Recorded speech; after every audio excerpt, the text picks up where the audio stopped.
નમસ્કાર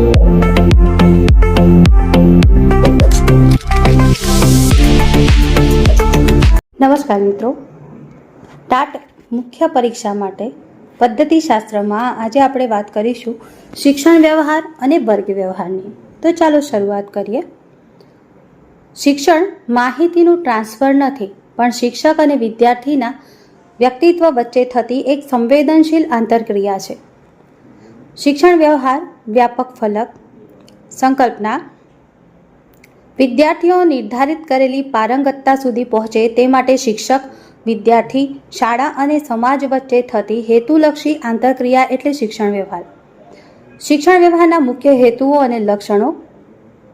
અર્થ: તે માત્ર વર્ગખંડ પૂરતો મર્યાદિત નથી. શાળાની અંદર, બહાર, પ્રાર્થના સભા, શૈક્ષણિક પ્રવાસ, રમતગમત અને સામાજિક સેવા જેવી તમામ પ્રવૃત્તિઓનો આમાં સમાવેશ થાય છે. ત્રિપરિમાણીય પ્રક્રિયા. શિક્ષણની સફળતા તેના આયોજન, અમલીકરણ અને મૂલ્યાંકન પર ટકેલી છે. નિદાન અને ઉપચાર. વિષયવસ્તુના સંદર્ભમાં વિદ્યાર્થીની કચાશ જાણી તેનું નિદાન કરવું અને તેના આધારે ઉપચારાત્મક શિક્ષણ આપવું એ શિક્ષણ વ્યવહારનું હાર્દ છે. મનોવૈજ્ઞાનિક આધાર. આ વ્યવહાર દરમિયાન શૈક્ષણિક મનોવિજ્ઞાન, વ્યવસ્થાપન અને સામાજિક પાસાઓને સમજવા શિક્ષક માટે અનિવાર્ય છે. વર્ગ વ્યવહાર શિક્ષણનું લઘુ સ્વરૂપ. અર્થ: વર્ગખંડમાં નિયત સમય 35 થી 40 મિનિટ દરમિયાન શિક્ષક અને વિદ્યાર્થી વચ્ચે થતો શાબ્દિક અને અશાબ્દિક વ્યવહાર એટલે વર્ગ વ્યવહાર. તે શિક્ષણ વ્યવહારનો એક ભાગ છે. વર્ગખંડની આંતરક્રિયાના ઘટકોમાં પહેલું છે શિક્ષક વિદ્યાર્થી આંતરક્રિયા. શિક્ષકની પ્રશ્નોત્તરી, પ્રેરણા અને સમજાવવાની શૈલી. 2. વિદ્યાર્થી વિદ્યાર્થી વચ્ચેની આંતરક્રિયા. સમન્વયના બાળકો વચ્ચેની ચર્ચા જે ભયમુક્ત શિક્ષણ આપે છે અને લઘુતાગ્રહથી દૂર કરે છે. 3. વિદ્યાર્થી સામગ્રી વચ્ચેની આંતરક્રિયા. નકશા, પ્રયોગના સાધનો કે ચાર્ટ સાથેની પ્રત્યક્ષ ક્રિયા જે જ્ઞાનને ચિરસ્થાયી બનાવે છે. પ્રોફેસર નેટ ફ્લેન્ડર્સના 10 ઘટકોનું વૈજ્ઞાનિક વિશ્લેષણ. અમેરિકાની મિશિગન સ્ટેટ યુનિવર્સિટીના પ્રોફેસર નેટ ફ્લેન્ડર્સે વર્ગ વ્યવહારના વિશ્લેષણ માટે 10 ઘટકો આપ્યા છે. વિભાગ, ઘટક, ક્રમ અને વિગત, ઉદાહરણ અને સમજૂતી. વર્ગ વ્યવહારની પરોક્ષ અસરમાં 4 ઘટકો છે. 1. લાગણીનો સ્વીકાર.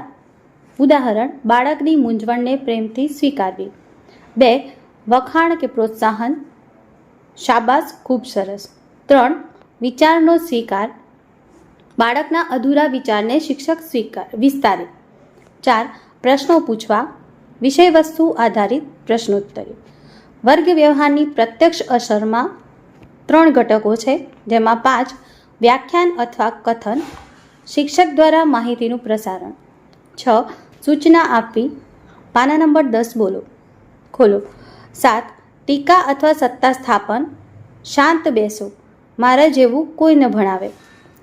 વિદ્યાર્થી અને વાણી. 8. પ્રતિસાદ. પ્રશ્નો મર્યાદિત જવાબ આપો. 9. પહેલ. વિદ્યાર્થી સામેથી નવો વિચાર રજૂ કરે. સ્થિરતા. 10. મૌન કે મૂંઝવણ. વર્ગમાં ક્ષણિક શાંતિ કે મૂંઝવણ. શિક્ષણ વ્યવહારના શૈક્ષણિક ફલિતાર્થો અને અસરકારક પરિબળો. શૈક્ષણિક ફલિતાર્થો. 1. શિક્ષક અને વિદ્યાર્થીના વર્તનને અપેક્ષિત વળાંક આપવાની દિશા મળે છે. 2. શિક્ષકને પોતાના વર્તનનું જાતે મૂલ્યાંકન કરવાની તક મળે છે. 3. નૂતન પદ્ધતિઓ અને પ્રયુક્તિઓનો યોગ્ય ઉપયોગ કરવાની ક્ષમતા કેળવાય છે. વર્ગ વ્યવહારને અસરકારક બનાવવાની રીતો અને સાવચેતી. 1. સસ્મિત પ્રવેશ.